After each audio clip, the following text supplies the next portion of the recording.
Hi, my name is Kyle. I'm the owner of K-Fit Health and Wellness. Thanks for checking out my video today. I'm going to show you 3 exercises that you can start doing now to increase your core strength and stability and make your core indestructible. I first want to explain what the core is and the muscles that make it up.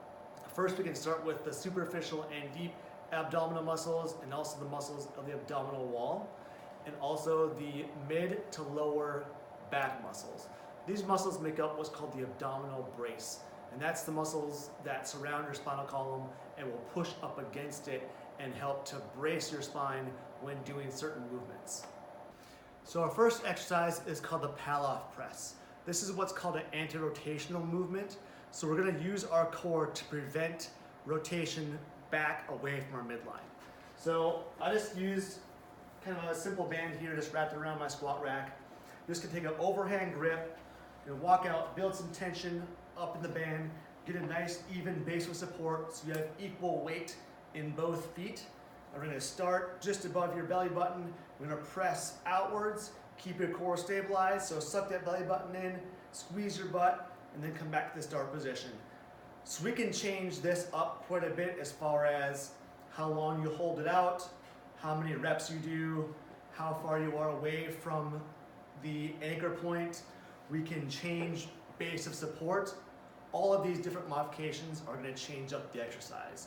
So if you're just starting out, I would just do the simple press, hold for 1-2 seconds, and then come back in. Just remember to brace your core, squeeze your belly button, squeeze your butt, press out. All right, so the next exercise is a front plank. We're all pretty familiar with front planks, but I want to give you 3 tips that's going to help to increase the effectiveness of your core by stimulating those deep abdominal muscles. So let's get into our plank position. The first tip is to flex your knees. Basically want to increase the tension in your quads by flexing your knees. Second, squeezing your butt. Third, I want you to draw your navel, your belly button back into your spine by squeezing your belly. And then last is squeezing your hands together and squishing them as hard as you can. So imagine like squeezing a pop can together. So we're going to hold this for about 20 seconds, 10 seconds rest. Give it about 2 or 3 sets, and you should be good to go. All right, so our next exercise is the hip bridge or glute bridge. So we're going to perform a hip extension utilizing the posterior chain muscles, muscles in your low back and your glutes, muscles that make up the abdominal brace. So you're going to lie on your back, bring your heels in as close to your butt as you can, about hip width apart. You're going to press up through your heels, squeeze your butt, and articulate back down. So you don't want to just land flat. You want to kind of articulate vertebrae by vertebrae back down to the ground. So press up as high as you can get, draw your belly button in, and then articulate back down. So you can kind of play with how long you hold it for or how slow you go, depending upon your fitness level. All right, I want to show you one bonus exercise. It's called the suitcase carry or one-arm farmer's carry.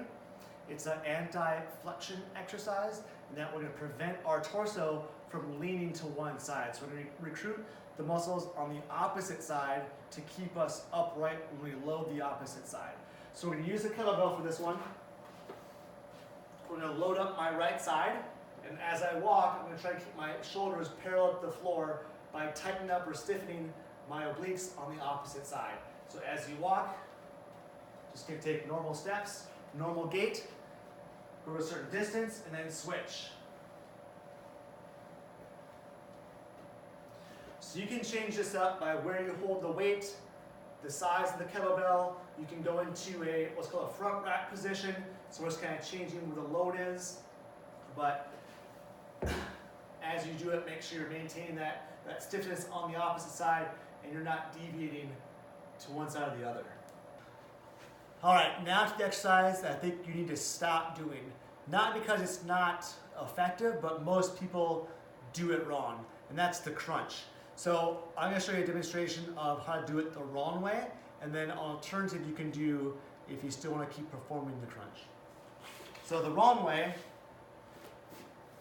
is knees up, hands behind your head, pulling on your neck, and then crunching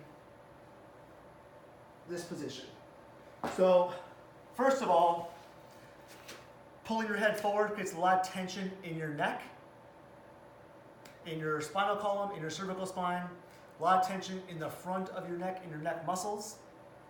Second of all, it's not targeting, and this is the most important reason, it's not targeting those deep abdominal bracing muscles. You're working the muscle because you're moving, but you're not keeping it in that constant state of tension that you need to create that stiffness. So an alternative would be, it's called the partial curl up. So you extend one leg, do it this way, hand behind your back to take away, basically you're gonna fill into that natural curve of your body. You're gonna crunch up, keep a normal neck, or a neutral neck. We're gonna crunch up, hold 10 seconds, and then back down. So crunch up, hold 10 seconds, come back down.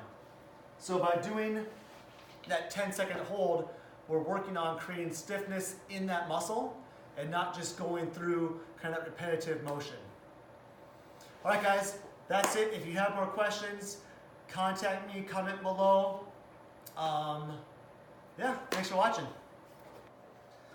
All right, so those are my top 3 plus 1 bonus core exercises that you need to start doing right now if you want your core to be bulletproof. Thanks for watching.